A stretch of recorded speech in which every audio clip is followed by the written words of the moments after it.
All right, welcome back to a brand new video of the Target Individual Program that would experience. So I picked up Alyssa from school. I asked her what time did she get to school this morning. She told me she got to school after 10. After 10 o'clock. Right? I mean, this shit is ridiculous, man.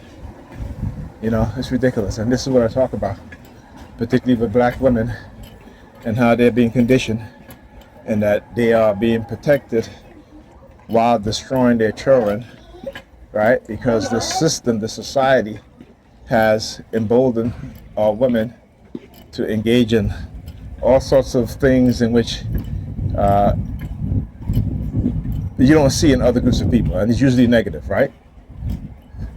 So when you look at the failure rate with black children, right, it usually comes from single mother, LKR 3327, all right, in which the mother is the head of household, right? And two people may say, well, you with your children every single day.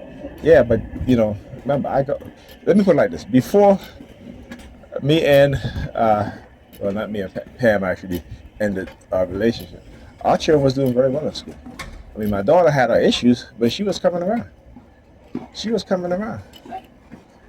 Right? Until, like I said, when they get into this, when she gets into this mindset where she doesn't want to do anything, and she starts to cry, her mother would be like, okay, you gotta go, you gotta leave, I can't take this crying. I'm like, well, she gotta do her homework. Are you gonna help her? Yes. And then I leave and she doesn't help her with her homework all the time. So before we start to, like I tell her, I said, you're not sharing blame with me, all right?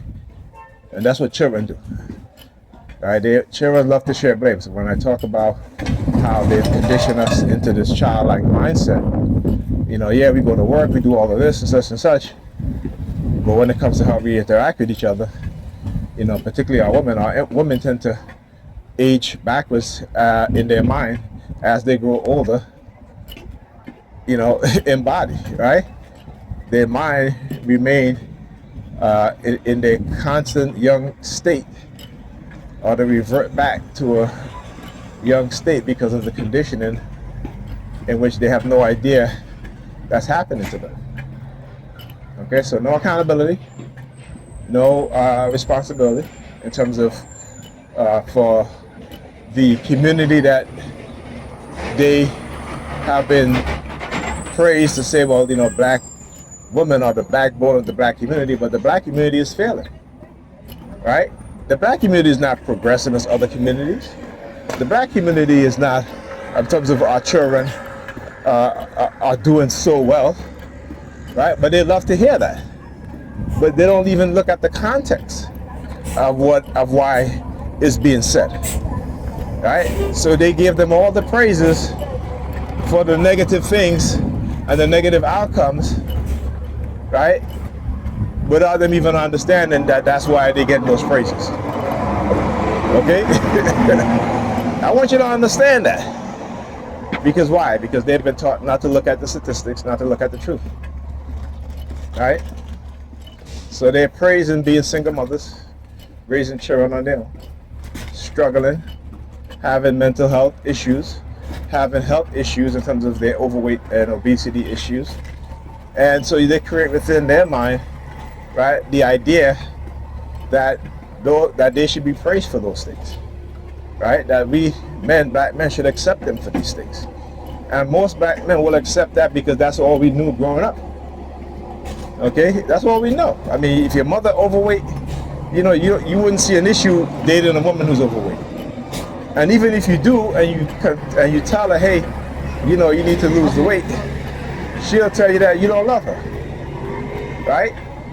But yet she's constantly trying to tell you that you need to get a better job so you can make more money, so you can take care of her. Right? She will not accept you for the job for the salary that you have, because she always wants you to make more so that it benefits her, not you, because you will work yourself to death as a black man, and they still won't appreciate you, and they still say that they're the price. Okay? You know what I'm saying? So again, I understand these things. Here in your president department, yeah, white has to do with the green shirt and the black jacket. Right? Again, green and black. right? So that's how they draw your attention to certain things at times, right? By using the sirens. So yeah, so that way of believing is the reason. No, we're almost there. There's no bus coming. Oh, is there a bus coming? No, we're almost there. So again, it's the reason. Oh, patterns are 3. Green and black. Oh, more. Green and black. Across the street, guy in the green shirt, black pants. And then he looks over at the red truck. I tell you, I know them so well. Don't mean nothing to me anymore. At least even when it meant something, it wasn't something that I really try to dive into, because, red is just used to make you angry, right? So when you are angry, what they say, you see red, you turn red, right? And that's how they will try to use that color to manipulate your emotions, right? Anyhow, so yeah, so they don't, like I said, so our women don't even understand what it is that they're doing to them, because again, you understand particularly how the modern day English language developed, right? And the people who've developed certain words, right, or who change the meaning of certain words into something new so that they can use, it is used to manipulate us, okay? And I'm not the only one that says that. I'm talking about people who are expert in language, expert linguists, right? And I posted a video on my Facebook page of this dude, white guy from England, truth speaker. He wrote a book on symbolism. He actually wrote 2 books on symbolism and how the English word is used to basically hypnotize you, right? And what they say spells, right? And what they call spells, right? And he breaks it down, like certain symbols and certain words that are used, and how we are taught to say certain words instead of saying it in a different manner to yield a positive personality or a positive mindset, right? And so it's sad because the book is not available in the U.S. It's only available in the UK, and there's a reason for that. They've always tried to silence those of us who speak the truth. If we write books, if we make videos, you'll see that we rarely get any subscribers. I talk about black scholars and how they were sabotaged, who were the most honest in terms of the history. They've done the field work, and then we'll go out and buy millions of copies of books by so-called historians that have never done any historical field work, right? Or archaeologists who've never been to any archaeological sites. They have no expertise in archaeological studies in terms of field work, but they just read other sources and write a book and they become expert at it, right? And again, that's fine if your agenda, but I tend to believe those who are actually particularly black scholars, because black scholars are more honest. They have nothing to lie about. And that's what you see in the 90s, the 80s, the 90s, early 2000s, the attack on black scholars like Dr. Ben, Dr. Buchanan, what's it, LVC 4332. Dr. Ben, Dr. Clark, I should say, Dr. Hillard, Asa Hillard, and others, Dr. Francis Cress Wilson, all of our scholars who,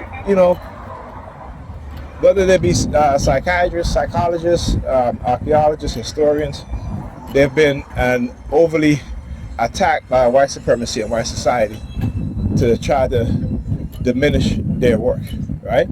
But we know it's true because, scholars are now looking at, the work of Dr. Theophile Abenga in terms of linguists, right? Language, right? Ancient language. Also, Sheikh Anta Diop, right? Who expose Western and Arab lies about who the people of ancient Kemet were, right? And there's still descendants of people of ancient Kemet today, right? And if you go get the book by Robert Bauval, got Black Genesis, right? Ancient Egypt, prehistoric origins, right? In which he was the one that basically said that the ancient Egyptians, that when they built the pyramids, that the pyramids were not ancient Kemetic, they were not burial grounds, I should say, or burial chambers, but they actually have an alignment to the constellation, and he was right on that. They didn't believe him, and they attacked him. You know what I'm saying? They attacked him, right? So they will always attack those who speak the truth. Okay? Like I said, whether they're white, black, or other, as long as you're speaking the truth, they're going to attack you.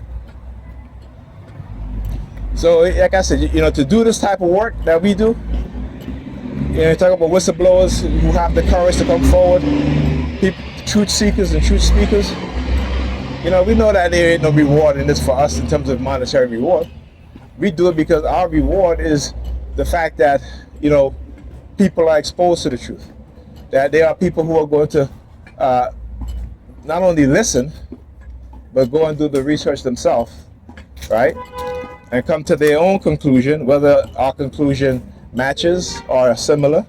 That's all that matters, right? Is that they understand the truth and they know the truth, right? And so when you plant that seed,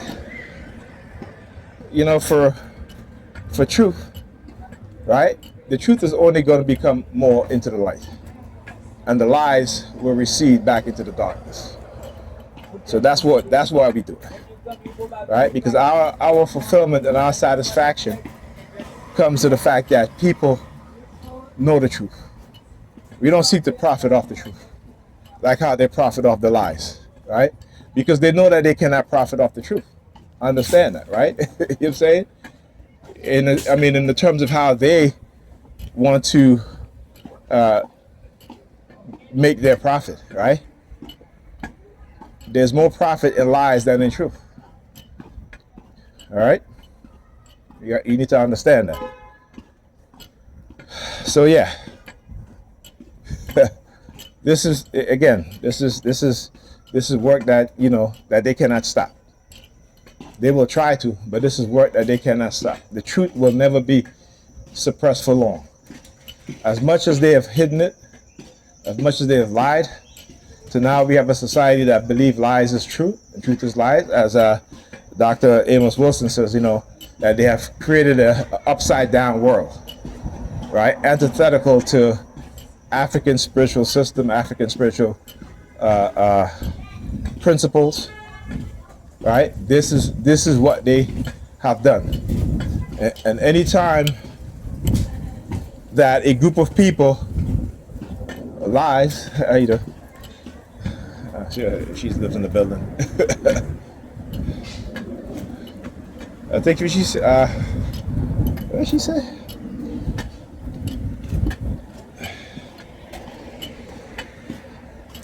I forget about that. But anyhow, but yeah, so they have to create a backwards mindset within us, particularly us as black people, right? To separate us, because that's how they do, right? When you want to destroy a people, you separate them. When you want to destroy a people, you fill their minds with lies. When you want to destroy a people, you dumb them down. When you want to destroy a people, you condition them to engage in things that makes them feel good, regardless of the detrimental impact that it'll have on their lives and each other, right? Just the of making you addicted to feeling good and to hearing lies that makes you feel good is what's going to become more important. All right, talk to you guys in the next video.